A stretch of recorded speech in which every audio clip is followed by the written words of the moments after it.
Gold hub తాకట్టులో ఉన్న బంగారాన్ని విడిపించి కొనబడును. అదే రోజు ఆన్లైన్ ధరకు కొని డబ్బులు ఇవ్వబడును. నమస్తే, వెల్కమ్ టు మనం టీవీ. నేను మీ ప్రియాంకారావు. ఈ రోజు మనతో పాటు ప్రముఖ పొలిటికల్ అనలిస్ట్ డివి శ్రీనివాస్ గారు ఉన్నారు. వారితో మాట్లాడదాం.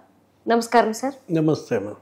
ఈరోజు మాజీ ముఖ్యమంత్రి వైఎస్ రాజశేఖర రెడ్డి గారి జయంతి సందర్భంగా అన్నా చెల్లెలు అంటే కుటుంబ సమేతంగా కలిసి వెళ్లాల్సిన చోటకి విడివిడిగా వెళ్ళడం, ఆ తర్వాత తల్లితో మాట్లాడడానికి జగన్మోహన్ రెడ్డి ప్రయత్నం చేయడం, కానీ అది కుదరకపోవడం, తర్వాత తల్లే దగ్గరకు తీసుకొని ఓదార్చి హత్తుకొని పంపించారు. అది సెకండరీ. అయితే ఇదే నేపథ్యంలో జగన్మోహన్ రెడ్డి రాజీనామా చేసి తన పదవికి అందులో తల్లిని నిలబెట్టి గెలిపించి మళ్ళీ సభకు పంపించాలి ఆవిడ్ని అని చెప్పి చూస్తున్నట్టు మనకు తెలుస్తుంది. ఇది ఎంతవరకు వాస్తవం? నిజంగానే ఇందుకు చర్చలు జరుగుతున్నప్పటికీ దీనికి ఆవిడ ఒప్పుకుంటారా? తల్లి విజయం ఒప్పుకుంటారా? అసలు ఏంటి? రాజశేఖర్ రెడ్డి జయంతి సందర్భంగా ఆయన కుటుంబం ఇడుపులపాయ ఘాట్ దగ్గర ఆ సమాధి చెంత ఇంకా ఎడముఖం పెడముఖంగానే మనం చూసాం. అన్న నివాళులు అర్పించి వెళ్ళిన తర్వాత జగన్మోహన్ రెడ్డి వెళ్ళిపోయాక షర్మిల వచ్చింది.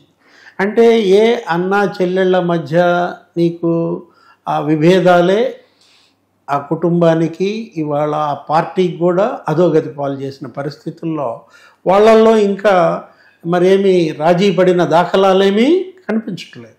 అటు తల్లి ఇటు కొడుక్కి చెల్లికి మధ్య నలిగిపోతున్న ఉదంతమే ఇవాళ కూడా చూసాం. ఇదేదో జనం కోసమో లేకపోతే అభిమానుల కోసమో ఏదో బయటికి కనపడటం కాదు. అసలు వీళ్ళ భవిష్యత్తు ఏంటి? రాజశేఖర్ రెడ్డి కుటుంబం యొక్క రాజకీయ భవిష్యత్తు ఎలా ఉండబోతుంది? కొడుకుది, కూతురుది. వైఎస్ఆర్ కాంగ్రెస్ పార్టీ భవిష్యత్తు ఏంటి? ఇవి రాబోయే 5 ఏళ్లలో ఇప్పటికీ కూడా మరి వాళ్ళు ఒక సరైన సందేశాన్ని వైఎస్ అభిమానులకు కానీ ఆ పార్టీ కార్యకర్తలకు కానీ ఇవ్వలేని పరిస్థితి అన్నమాట. తప్పులు తెలుసుకోలేకపోవటం, ఎందుకు మనం ఓడిపోయాం, ఎందుకు ఈ పరిస్థితి ఈ కుటుంబానికి వచ్చింది అనేటటువంటి స్పృహ వాళ్ళల్లో లోపిస్తుంది. పైపెచ్చు లోపించటమే కాదు, దాన్ని తెలుసుకునే ప్రయత్నం, దాన్ని అధిగమించే ప్రయత్నం కూడా అటు అన్నలో ఇటు చెల్లిలో కించిత్తు కూడా మనకి ఇవాళ కనపడలేదు. చెల్లి వచ్చేదాకా అన్న ఆగితే తప్పేంటి? తను ఇంకో 2-3 గంటలు అక్కడ ఉండొచ్చు కదా.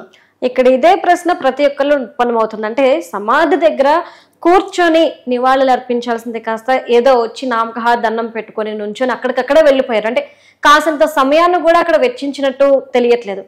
అంటే ఇంకా ఫేస్ చేయలేకపోతున్నా తన కుటుంబ సభ్యుల్ని అని చెప్పేసి అనుకోవచ్చా? ఈగో ప్రాబ్లమ్సా వాళ్ళిద్దరి మధ్య? ఇప్పుడు వాళ్ళిద్దరిని కలిపే వ్యక్తి ఎవరు? ఇప్పుడు తల్లి ఇవాళ ఆమె అసక్తురాలుగా మారింది. అటు కూతురికి చెప్పలేదు, ఇటు కొడుక్కి చెప్పలేని పరిస్థితుల్లో ఇక్కడ ఒక అడ్డుగీతగా భారతీ మేడం మారిందా? ఎందుకంటే ఇక్కడ మరి ఎవరు వాళ్ళిద్దరిని కలపటానికి అడ్డుపడుతోంది? ఎవరు? అవినాష్ రెడ్డి పాత్ర ఏంటి? మనం చూసాం జగన్మోహన్ రెడ్డి వెనకే అతను నుంచున్న పరిస్థితిలో. ఏ ఇద్దరి వల్ల వీళ్ళిద్దరూ వేరయ్యారు? ఎవరు? భారతీ మేడం, అవినాష్ రెడ్డి. వాళ్ళ యొక్క పాత్ర వల్లే ఇవాళ అన్నా చెల్లెళ్ళ మధ్య విభేదాలు అనేది సర్వజనీతం, మొత్తం అందరికీ తెలిసిపోయింది. బహిరంగ రహస్యం ఏంటి? వైఎస్ ఇంటి గుట్టు ఇవాళ తెలియని వాళ్ళు ఎవరు లేరు. వైఎస్ తమ్ముడినే నరికి చంపిన దీంట్లో తమ్ముడి హత్యలో హంతకుడుగా ఉన్నటువంటి వ్యక్తి ఇవాళ మళ్ళా జగన్మోహన్ రెడ్డితో పాటు ఘాట్ దగ్గర నివాళులు అర్పించడంలో నిలబడినప్పుడు షర్మిల అక్కడికి ఎందుకు వస్తుంది? ఇప్పుడు విజయం ఎందుకు వచ్చింది అంటే అది వేరే విషయం. ఇక అది తప్పదు. అది ఆమె భర్త సమాధి కాబట్టి అన్నమాట. ఆమె అటు కొడుకు నివాళులు అర్పించేటప్పుడు తను బైబిల్ చదువుతూ ప్రార్థనలు చేసింది, ఇటు కూతురికి అదే చేసిన పరిస్థితుల్లో ఇది కలిసేది కాదు. వీళ్ళ మధ్య ఎడముఖం పెడముఖం తగ్గేది కాదు. నెక్స్ట్ ఇప్పుడు అసలు ఫ్యూచర్ ఏంటి? ఈ కుటుంబ భవిష్యత్తు ఏంటి అంటే జగన్మోహన్ రెడ్డి రేపొద్దున అసలు అసెంబ్లీకి వెళ్తాడా? పులివెందుల శాసనసభకి అతను ప్రతినిధిగా కొనసాగుతాడా?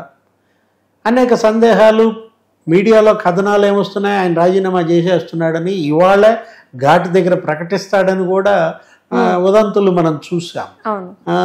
తనేదో ఢిల్లీ వెళ్ళిపోతాడని, అవినాష్ రెడ్డితో రాజీనామా చేయించి ఎంపీగా తను ఎంపీగా కంటెస్ట్ చేస్తాడని, ఇక్కడ అసెంబ్లీకి మరి తన భార్యను కానీ తల్లిని కానీ కంటెస్ట్ చేస్తారని రకరకాల వదంతులు మనం చూస్తున్నాం. రాజీనామా చేయడానికి అవినాష్ రెడ్డి సిద్ధంగా ఉన్నాడా? ఇప్పుడు ఎవరికి వాళ్ళు రకరకాల వదంతులు పుట్టించటమో సృష్టించటమో వ్యాపించటమో కాదు కదా. ఎంపీగా గెలిచి ప్రమాణ స్వీకారం చేసి జస్ట్ ఫస్ట్ సెషన్కి అటెండ్ అయ్యి వచ్చినటువంటి అవినాష్ రెడ్డి ఇవాళ వీళ్ళు చెప్పు చేతుల్లో వీళ్ళు రాజీనామా చేయమంటే చేసేస్తాడా?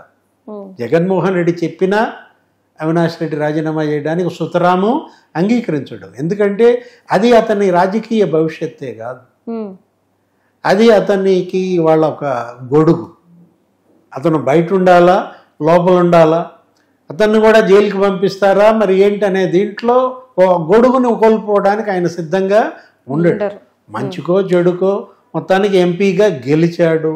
ఎంపీగా గెలిచాడంటే రేపొద్దున అవినాష్ రెడ్డి కూడా చెప్పచ్చు, ఏంటి ఎలక్షన్ దేని మీద ప్రాతిపదికన జరిగింది, హంతకుడిని సభకు పంపుతారా పంపరా, హంతకుడు సభకు వెళ్ళటానికి వీలు లేదు అని సునీత షర్మిల ఇంటింటికి కొంగు చాచి మరి ఓట్లు అడిగినా కూడా వాళ్ళు ఓట్లు వేశారు. అంటే అవినాష్ రెడ్డి హంతకుడు కాదు అని మరి 60,000 ఓట్ల ఆధిక్యతతో గెలిపించిన పరిస్థితుల్లో అతనికి అదేంటి ఎలివి, నిజంగా నేను హంతకుడని గనక నా ప్రజలు నమ్మితే నన్ను ఓడించేవాళ్ళు కదా అని అతను చెప్పుకునే పరిస్థితి. దీన్ని ఆయన కోల్పోవడానికి ఆయన సిద్ధంగా ఉండడు. అతన్ని మరీ ఒత్తిడికి చేసి రాజీనామా చేయించే శక్తి కూడా జగన్మోహన్ రెడ్డికి ఉందని నేను అనుకోవట్లేదు. పులివెందుల శాసనసభ్యుడిగానే జగన్మోహన్ రెడ్డి కొనసాగే అవకాశాలు ఉన్నాయి. సభకు వెళ్తాడా వెళ్ళడా, వెళ్ళకపోతే అదొక బ్లండర్ మిస్టేక్. ఏది ఇవాళ అతని పోరాటం మీదే ఆ పార్టీ భవిష్యత్ ఆధారపడింది. పక్కనే కాంగ్రెస్ పార్టీ తరఫున షర్మిల పొంచు, ఇటు రాహుల్ గాంధీ కూడా ఒక సెల్ఫీ వీడియో ఇవాళ వదిలారు. ఏమని, రాజశేఖర్ రెడ్డికి నివాళులు అర్పిస్తూ ఆయన చాలా గొప్ప నాయకుడిని మేము కోల్పోయాం ప్రమాదవశాత్తు అంటూ రాహుల్ వీడియో. అంతేకాదు తెలంగాణలో రాజశేఖర్ రెడ్డి జయంతి చాలా ఘనంగా నిర్వహించాడు రేవంత్ రెడ్డి.